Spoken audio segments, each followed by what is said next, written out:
Hello, and welcome to Charlie's Musings. Today, I'm going to be talking about how much I've read so far in HRCYED 3.0. It's been just over a month since I kicked it off on the 17th of June, and I want to do an update.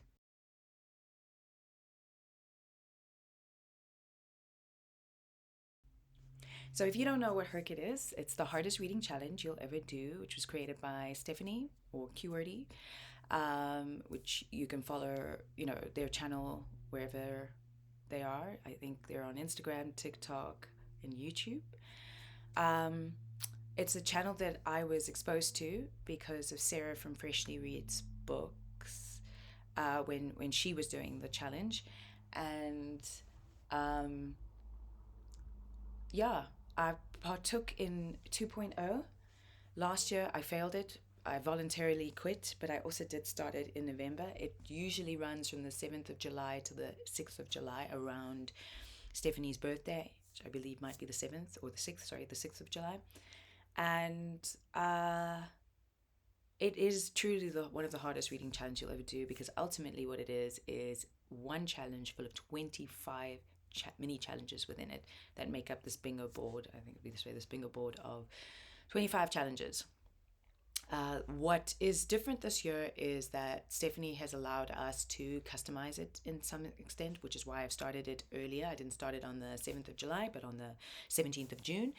Um, and there are 4 levels of options that you can choose. There's Ain't Nobody Got Time for That, where you basically can read just one book that covers one of the 25 blocks. There's the standard one, which I'm participating in, which comes up to about 150 prompts in total. And you can use one book for 2 prompts, not within the same challenge. So that's would average about 75 books for that. And then there's the gamified version, where on top of doing the standard, you can then also roll a die, and it can then add some kind of additional challenge or friction to that challenge. I don't need that. I don't need that. A standard, it works for me. And then, of course, they've got a version for children or teenagers, just to adapt for them. So that's pretty cool. So I'm doing the standard one, and I kicked off on the 17th of June. And as of today, the 27th of July, I have read 7 books that have contributed to 14 prompts. Um, and I think it's 7 books. Let me just quickly check.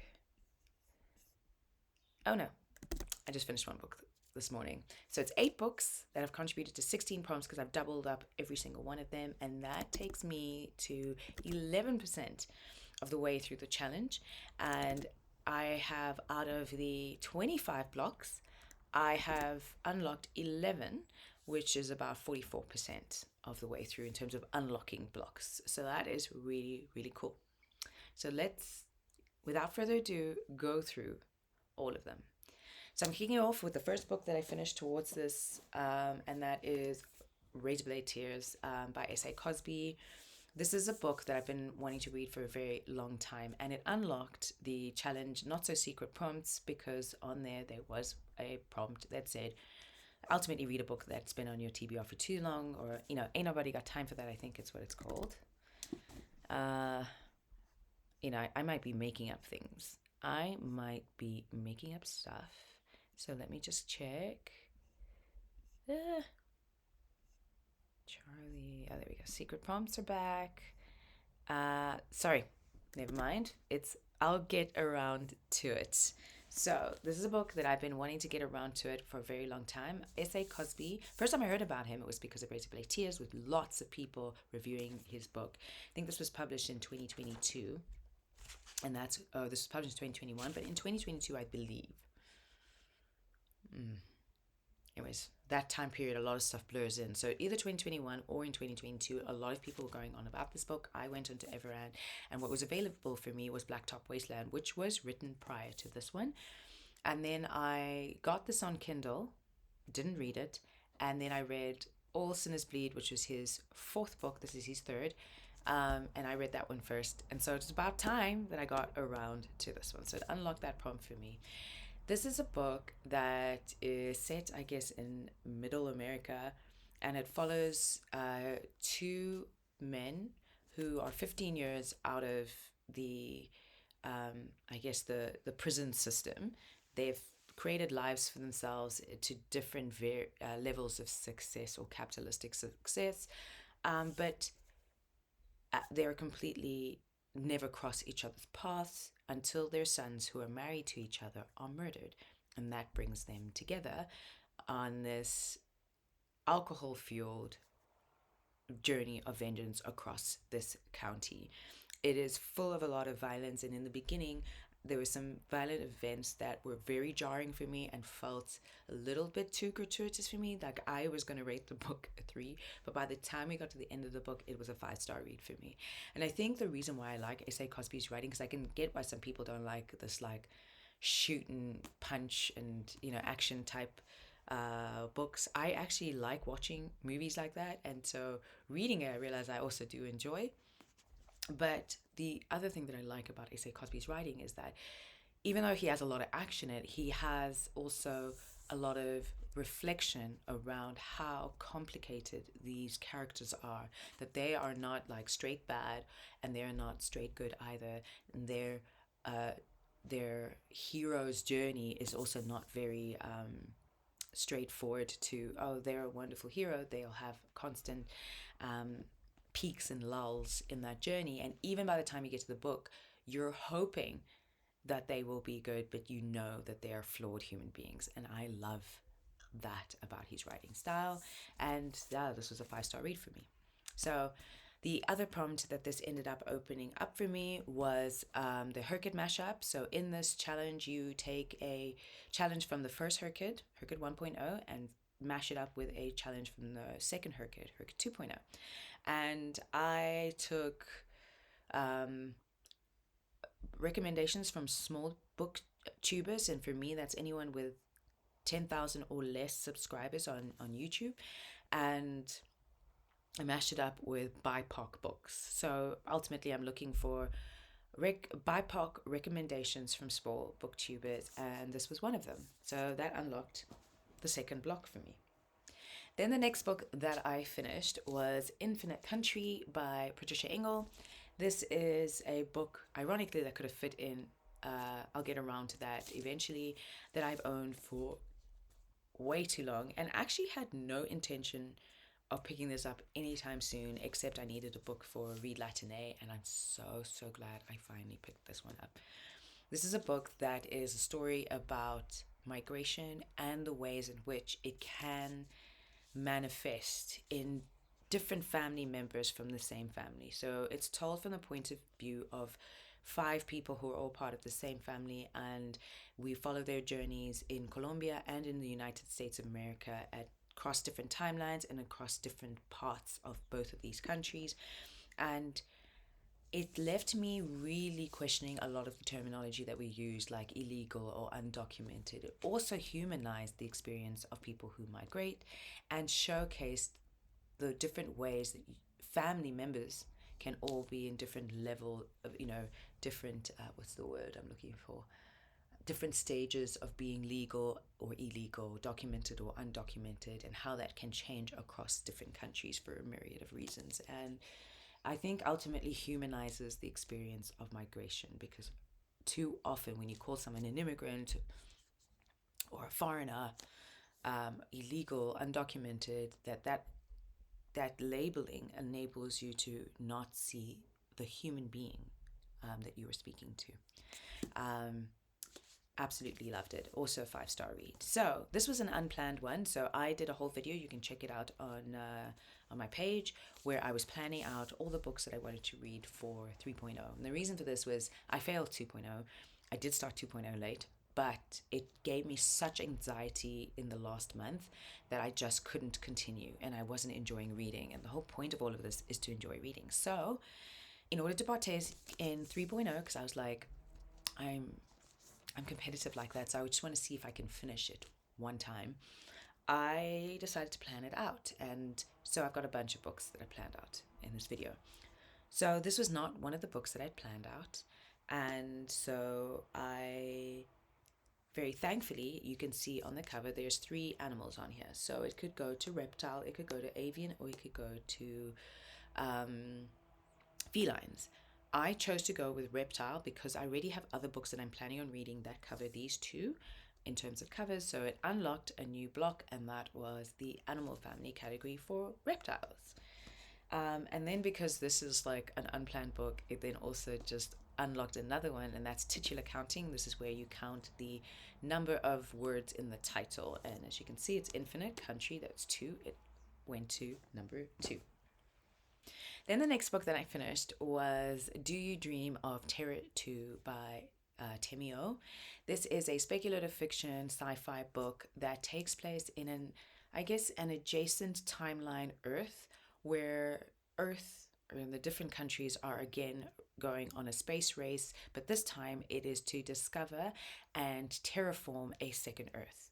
And in this case, we're following the journey that the British government is partaking in to get to what they have termed Terra 2. The first part takes place in the UK. So the idea behind this is that at the age of, I think, 12, maybe 14, a bunch of kids enter into this program where they are tested, where they're trained, and at the end of, I think, a 4-year program, they then choose the lucky 6 that are going to get onto this spaceship and be sent off to get to prepare this Earth before the next round of human beings who will actually populate that Earth will come through. The reason why there will be a big difference is, and why they need young people, is because this trip is going to take several light years. And whilst they are traveling quite quickly through the ship, by the time Earth receives messages or even sends people over, in theory, their age mates, etc., would have aged. They might be in their late 30s, whereas they will still be about 20, in their early 20s. So it'll be quite a jarring experience, and that's part of all of the training that happens. In the second part, it's now exploring the journey, at least the early stages of the journey. Ultimately, in this book, I think what it is questioning, or what Temi wants to question, is what does it mean to be human beings? And if we were given the opportunity to create Earth anew, what would we do differently? Could we do something better? Or would it be worse? There's also questions about, are we just colonizers as human beings? Is that just within our nature? Are we good to each other, or do we need these rules to prevent ourselves from annihilating the world, etc.? And whilst I initially struggled with this book because at some point there's so many points of views, I couldn't keep track with who was speaking and what was happening and what was their relation and what was their backstory. By the time you get to the end of the book, everything is a lot clearer. You can follow along, and I really did enjoy I guess the journeys that the different characters took on and the questions that it spurned in me around the story itself. So I gave it, I think, a 4.75 stars. Highly, highly, highly enjoyed it. This was one of the books that I planned to read for this challenge, and so it contributed to titular counting. For number 5, I counted Terror 2 as a single word because they because it's hyphenated. And then it's got 2 in it. And so it unlocked a new block, and that is title digits. So in this one, the title needs to have a digit in the title, and it did. It had 2. And 2 means 2, so it counts. Then the next book that I finished is a book that I had not planned on reading, and that was Dog Meat Samosa, which was... I was at the gym. I'd finished Do You Dream of Terror 2, and I just needed something to listen to. Everyone has changed their model, and so now you can't just pick up any books. You have to look for books that are unlocked. And so I put on the filter unlocked books, and Dog Meat Samosa came up, and I read it. It's a collection of short stories that take place in Nairobi, Kenya, with the characters either coming from Nairobi or from the outskirts of different parts of Kenya, and even one character coming all the way from Uganda.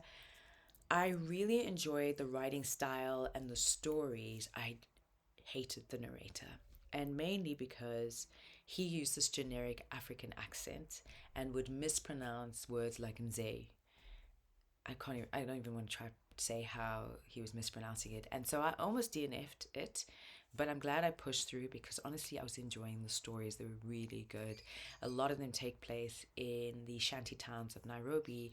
And I suppose it reflects on what people do to survive in a society that has marginalized them to the point where they have no choice but to steal, scam, or find other ways to empower themselves in the limited um, pockets of freedom that they're given.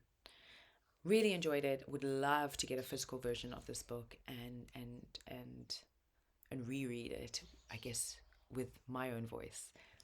I think it would probably get a higher rating than I gave it. I gave it 4 stars, and mainly it was because I really disliked the narrator.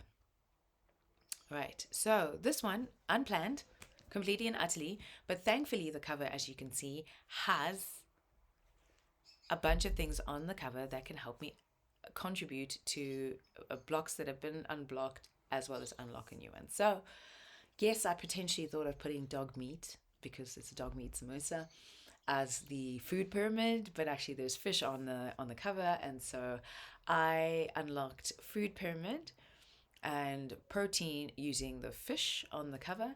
And for animal category, because there's a dog on the cover, we then contributed to animal families for canines. Right, then the next book that I finished is The Shibikisha Club by Mubanga Kalimamukwento. Apologies for the mispronunciation there. This was a book that was gifted to me, an e-arc by Cassava Republic. Its pub day came out last week, and I thoroughly enjoyed this book. So it takes place in Zambia in a mining town called Kabwe, and it opens up with a young girl skipping school in Lusaka, getting onto a bus towards Kabwe so she can attend this trial of her mother for having murdered her father, and she's been called as a witness against her mom. This is a fascinating read which explores the ways in which patriarchy, as well as class/capitalism, breaks down the family structures to the point where you find mothers and daughters who very much love each other are constantly in conflict. That the people who tend to uphold patriarchal societies will often be women. That in gender-based violence events, that where a woman happens to survive, she can still not be believed and can become a perpetrator instead of being a victim. And it's one that kind of looks at the different layers of society and the ways in which it dehumanizes women and girl children. A beautifully written book. Do check content warnings, but I did enjoy it. So as this was a gift and also not part of my plan for HRCYED 3.0, it was one where I had to kind of fill it in. But luckily, there were prompts that it could cover that were not fillers like titular counting. And so the first one, because I really like the cover of this book, it went to cover styles and I put it down for the style of illustrated. And then because the protagonist is on trial for murder, I then got to unlock another challenge, and this one is the D&D Choose Your Own Party for the character role of a rogue. Yay, me! Okay, and then the next book that I finished is The River of Silver by Shannon Chakraborty. This is like a companion read to the Devabar trilogy. So I would say if you haven't read the Devabar trilogy, wait till you've read it before picking this up. Shannon has done something amazing before each chapter where she explains which books the next chapter kind of spoils. But I just feel like it would be a better experience for you to just finish the trilogy, then come and read this as a companion read. It could also be cool if you finished the first book and then you go through and look for only the chapters that spoil only book one, and then get yourself contextualization like that, and maybe go like that from book one, book two, book three. But as I had read all three before River of Silver even came out, for me this worked out perfectly. So this is a book which basically has several chapters where they give you contextualization of different scenes, of different characters who are sometimes not very often fleshed out in the main books, and just gives you extra contextualization, and I really enjoyed it. So this is a book that I had planned because of silver, and so it unlocked the challenge of periodic table for the element of silver, and the second one that it unlocked was the rainbow title. So in this one, for HRCYED 2.0, you needed to get the cover filled the rainbow color, and in this one the title needs to actually say the color in the title, and so silver is the color that this one represented. Then I finished as long as the lemon trees grow by Zulfa Katu, and this one was a planned read, a book that I knew I needed to read for book club, and so I incorporated it into my plans for HRCYED. This is a book that is a contemporary literary fiction, YA, that takes place in like a sped up timeline of the Arab Spring, and I suppose a year or two into the atrocities being met out by the Assad family on their own people. And it's told from the perspective of Salama, a young girl who's a pharmaceutical student when the Arab Spring breaks out and has to basically cannot continue on with university and suddenly becomes a surgeon, um, to help out at the hospital and help save lives. But in the meantime, we're also seeing how um, living in such conditions can have such a profound mental um, barrage on your psyche, and how a human being can go from living to just surviving and what that can do. However, one thing I will say about Zulfa that I think, and even in her author's note, she makes note of this, is that you can feel the sense of hope still being um, weaved throughout the story in spite of a lot of the trauma that is experienced by the people living in the town of Homs in Syria. Absolutely love this book. Do check content warnings though. So, as this was planned, this helped me contribute to titular counting. Was always going to count at that, and this was for number 7. And then this was going to contribute to the fruit pyramid, and this one goes towards fruit because of the lemons. And then I finished Anonymous 6. This is a collection of erotic stories. We know who the 30 authors are, we don't know which stories they wrote, and hence Anonymous 6. In this collection of erotic stories, we have stories that have speculative aspects to them. We have stories that have some legal kind of question side eyes to them. We have stories that take place in historical settings. None of them are a repetition of the other, and all of them are erotic. I would say I enjoyed about 90% of the stories, sorry, that I read, and that's why I gave it, I think, an overall rating of 4.5 stars. There are one or two or more that were a bit meh for me, but it didn't take away from my overall experience of the stories themselves. So I highly recommend it if you're looking for some wild and weird stories, and you have no idea who wrote it. Maybe you could try a guess. I have no interest in trying to guess, but they were so interesting, very entertaining. Right, so this one was also unplanned, available to me because it was unlocked on Everand, and so I put it towards cover styles, because it looks like a pattern to me, so I put it down for patterned, and then I put it down. I couldn't put it down for titular counting because it's just 2 words, and that's already taken. So I put it down on um, Second Chances and Hidden Gems. The first time I ever read this book was when it came out. I think it was published in 2021. And I did actually try to listen to it, but I just never finished it. And I don't know why. So this was my second chance at it, and I finished it. So that one helped to unlock a new block, which took us to 12 blocks and contributed to an existing one cover styles. And so there you have it. I have now completed 16 out of 150 prompts, which is about 11% of the way through that challenge. And I have unlocked 11 out of 25 blocks, which is 44% of the blocks are now unlocked. Whew. So it's been good, been a good month. I'm not feeling as pressurized as I was with the other one because, you know, it's only been a month. I've got 11 to go and I'm already at like 11%, right? So it feels like I'm on track.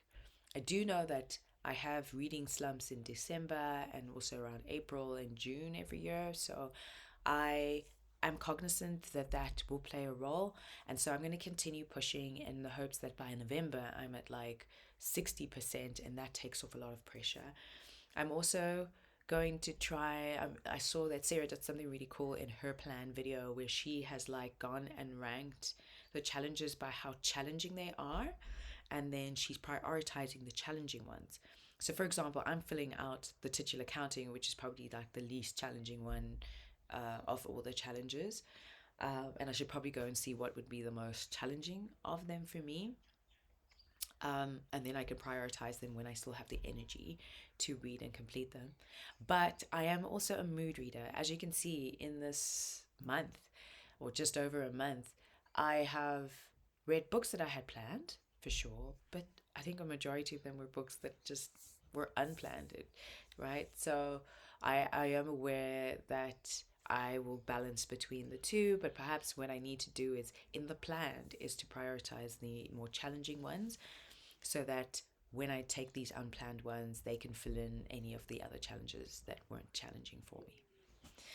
All right, and there we go. That's my update for my first month. I'm feeling very confident, very positive. And if you are partaking in HRCYED, how is that first month gone for you, or going for you if you only started on the 7th of July?